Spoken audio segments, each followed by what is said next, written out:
Today is the first video in its series where I'm going to help you master the walking cycle in CreateStudio 4. So I'm going to be showing you how to make characters walk seamlessly for the majority of characters. And this is just the first video in this playlist. I'll be releasing more tutorials about the walking cycle, like I said, for the majority of characters in CS4 to help you master all those characters and make them walk seamlessly without any issues or look like, they're kind of like sliding, unnatural, and all that stuff. And before we dive deeper into this, I have an example that I'd like to share with you. Let's go ahead and watch it and then come back to start creating. The air feels so fresh today. Yes, it's nice to finally have a clear sky. I like days like this. It makes everything feel lighter. It does. Even the street feels different when the sun is out. Let's find a quiet spot where we can sit for a while. Good idea. Somewhere with shade so we can just relax. I don't mind walking a little longer to reach the park. Neither do I. It's been a while since we've done this together. Yes, I've missed it.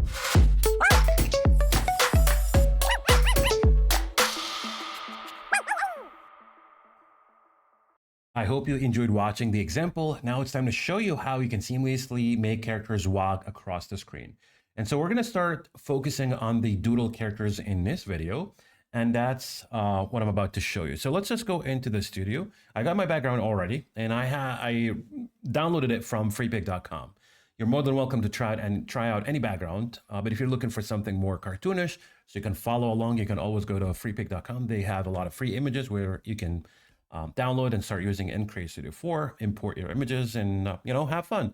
So now I'm going to go to the studio and click on characters, and then I'm going to use the drop-down menu right here and simply just choose Doodle. This is where we have a list of all those Doodle characters, which is really fun. So what I want you to know about the Doodle characters is that they can only walk sideways, left or right? They're not like, or let's say they're unlike the 3D creator characters where they can rotate in 360 or spin around. They can't do any of that. So what we can do is we can have the characters just walk left or right. Wouldn't it be good if we can make one, let's say two characters or even more walk seamlessly, across the screen, right? Of course, it would be better. So I'm going to show you a shortcut where you can actually make two characters or even more walk across your screen without having to keyframe each character individually. So I'm going to start with this character right here. And by the way, this method only works if your characters are only going to be walking across the screen. They're not going to do anything else but just walking. Because if you want to have them do other actions, this will be another scenario, right? So the trick that I'm about to show you to make multiple characters walk across the scene where we can only use one animation for two characters or even more, it requires for you to keep the characters just walking across the screen.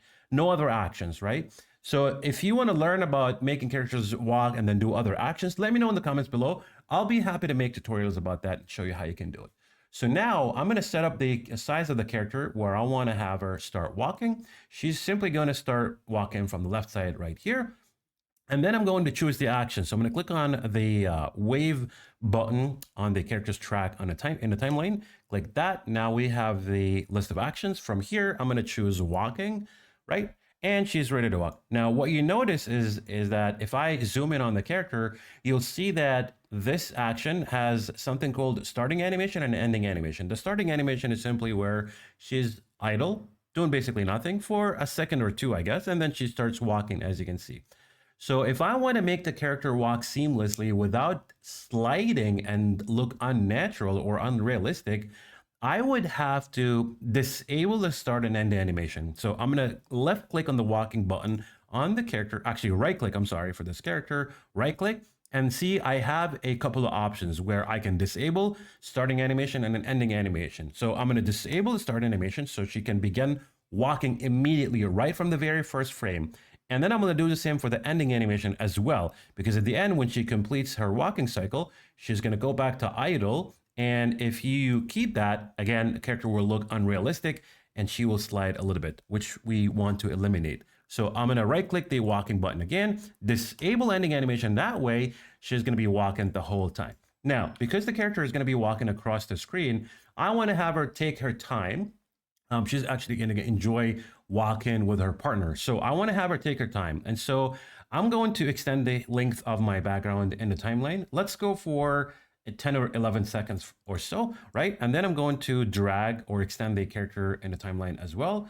Make sure, well, let's say, have it a little bit shorter. So let's do 10 and a half seconds, right? And she's good to go. Now, before we start creating the animation, like I said, the trick is I'm going to have both characters walk at the same time, right next to each other, across the screen until to the end, which is the right side. So I'm going to go back to the studio, grab my, other Doodle character, which is her partner right there. I'm going to do the same thing. So I'm going to resize the character right there. And again, I want to have this character start from the beginning, right? Then I'm going to choose the action. So open action 1, choose walking, and we'll do the same thing. So we want to disable start and end animation. How? Again, we can simply just right click the walking button on the character's track like so. Now we have both options. We click on disable starting animation. We right click again so we can disable the ending animation. And then we extend the character in the timeline, make sure both are lined up in the timeline. Sometimes I notice that users, when they're creating animations, there's a little bit of difference, when it comes to lining up assets or even characters. So sometimes when I look at the projects, basically, it looks like this, where we end up with, in the last frame, with just the female character and the male has disappeared because the character is not lined up. And this happens a lot, even when I watch, other videos that have been created by users. They actually make the same common mistake. So please be sure to line up all your layers. And how can you make sure of that? You can simply just zoom in onto your timeline like so, right? You have the slider that you can use at the bottom left corner. You have this slider that you can use to zoom in or zoom out. So what you can do is simply just drag it to the right side so you can zoom in to the maximum you can get to be able to see all, frames per second. And in that way, you can see here the difference. So all I'm going to do is I'll simply just extend the female character, right? So now I can see both of them are lined up together. So they're going to end exactly, at the same time. They'll just disappear together, which looks natural. So now let's just zoom out of our timeline and then start creating the animation. So here's the trick. All right, let's just make sure that he's in the right size and he's actually right next to her. So we're going to resize the character. He's going to be a little bit, taller because he's a little closer, right, in the scene, like the order.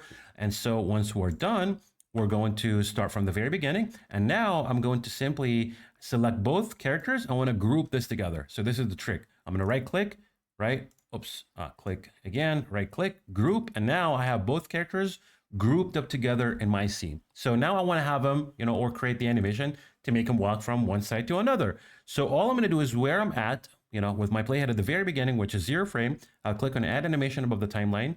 From properties, I'm going to choose position. Easing, as we always know, is going to be linear for both in and out, so we can keep the characters looking seamlessly across the screen. And then we have our keyframes ready. So all I'm going to do is I'll select the second keyframe, hold left click to drag it all the way until the end of the track right here, right? Where I can still click it, right? Where it's still clickable with my mouse. My playhead is also right there. So now what I can do is simply just click on or press on the shift key on my keyboard and then drag the characters across the screen. They could actually just go out if we want to, like so. And then if I go back, right, with like this and then press play, this is how they look like.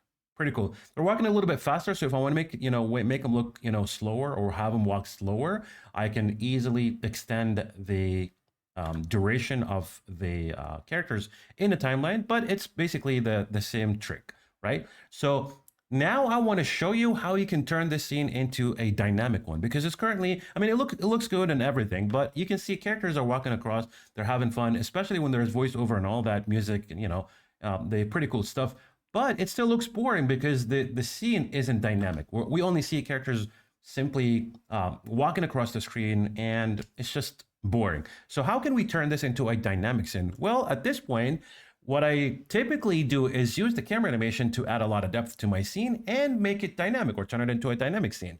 So this is what we're going to do. I'm going to click on the effects and components icon on the left bar, right, or left side right here. Be sure to click on the components icon right there. And then I'm going to drag and drop the camera icon or component and drop it onto the canvas. Now we have the camera animation ready to create animations.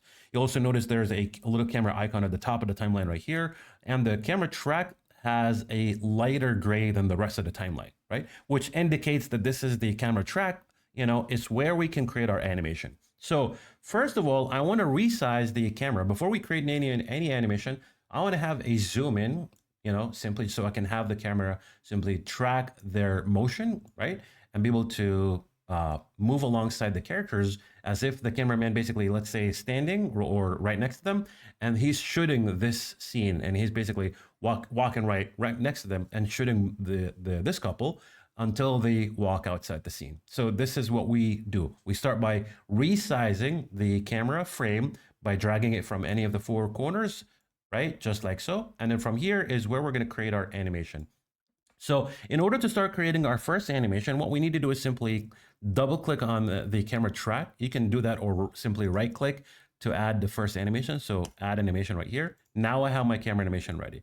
So what I'm going to do is I'm going to make the camera animation bar or have it start from the very beginning. You can see I can hold, lift, click it and drag it, across the timeline, left and right. So this basically allows you to whether have the camera animation start from the very beginning, which is at 0 frames in the timeline, or delay the animation, make it start at 4 seconds, at 6 seconds, and so on. For this scene, I'm going to have it start from the very beginning. So we're going to drag it from the very beginning and make sure it starts from the left side. And then I'm simply just going to extend the camera animation. You can grab it from the right side, like right here, hold lift click with your mouse, drag it all the way until almost the end, like so. And then what you want to do next is be sure the camera's animation bar is still selected. You're going to move your playhead after the bar, right? Like make sure it's past the bar, like so. And then you'll simply just drag the camera frame on the canvas until the end of the frame.